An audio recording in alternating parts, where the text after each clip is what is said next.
Hi all, welcome to Blasters arena. സമീപകാലത്ത് Indian ദേശീയ team വളരെ മോശം പ്രകടനമാണ് നടത്തിക്കൊണ്ടിരിക്കുന്നത്. കഴിഞ്ഞ വർഷം 11 മത്സരങ്ങൾ കളിച്ചിട്ട് ഒരെണ്ണത്തിൽ പോലും വിജയിക്കാൻ ഇന്ത്യക്ക് കഴിഞ്ഞിരുന്നില്ല.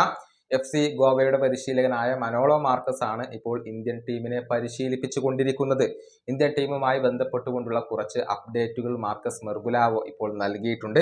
വരുന്ന മാർച്ച് മാസത്തിൽ ഇന്ത്യൻ ടീം ഒരു സൗഹൃദ മത്സരം കളിക്കുന്നുണ്ട് എന്ന വിവരമാണ് അദ്ദേഹം പങ്കുവച്ചിട്ടുള്ളത്. പക്ഷേ എതിരാളികൾ ആരാണ് എന്നുള്ളത് വ്യക്തമായിട്ടില്ല. അതിനുശേഷമാണ് ഇന്ത്യ ഏഷ്യൻ കപ്പ് ക്വാളിഫയർ മത്സരങ്ങൾ കളിക്കുക. ഈ മത്സരങ്ങളുടെ വേദി എവിടെയാണ് എന്നുള്ളതൊന്നും തീരുമാനമായിട്ടില്ല. ഏഷ്യൻ കപ്പ് യോഗ്യതാ മത്സരത്തിൽ ബംഗ്ലാദേശാണ് ആദ്യം ഇന്ത്യയുടെ എതിരാളികൾ. ആ മത്സരം ഷില്ലോങ്ങിൽ നടക്കാൻ സാധ്യതയുണ്ട് എന്ന കാര്യം മാർക്കസ് മെർഗുലാവോ ഇപ്പോൾ പറഞ്ഞിട്ടുണ്ട്.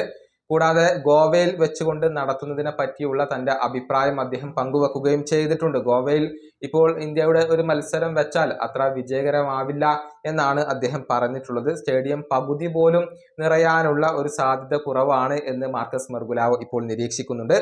ഇതിനിടെ ഒരു ആരാധകൻ കേരളത്തിൽ ഇന്ത്യയുടെ മത്സരം വെക്കണം എന്നുള്ള ഒരു ആവശ്യം ഉന്നയിച്ചിട്ടുണ്ട്. ഒരുപാട് കാലമായി ഇപ്പോൾ കേരളത്തിൽ ഒരു ഇന്റർനാഷണൽ മത്സരം നടന്നിട്ട് എന്നാണ് അദ്ദേഹം പറയുന്നത്. ഇന്ത്യയുടെ മത്സരങ്ങൾ ഭാവിയിൽ കേരളത്തിൽ നടക്കും എന്ന കാര്യം മാർക്കസ് മെർഗുലാവോ ഇപ്പോൾ പറഞ്ഞിട്ടുണ്ട്. അധികം വൈകാതെ തന്നെ ഇന്ത്യൻ ടീം കേരളത്തിലേക്ക് എത്തും എന്നുള്ളത് നമുക്ക് പ്രതീക്ഷിക്കാം. അതേസമയം അർജന്റീന ഈ വർഷം കേരളത്തിൽ കളിക്കും എന്നുള്ള കാര്യം കേരള ഗവൺമെന്റ് പ്രഖ്യാപിച്ചിരുന്നു. എന്നാൽ എന്നാണ് ആ മത്സരങ്ങൾ നടക്കുക എന്നത് ഇതുവരെ വ്യക്തമായിട്ടില്ല. ഈ വീഡിയോയുടെ അവസാനിപ്പിക്കുന്നു. അടുത്ത വീഡിയോയുമായി വീണ്ടും കാണാം.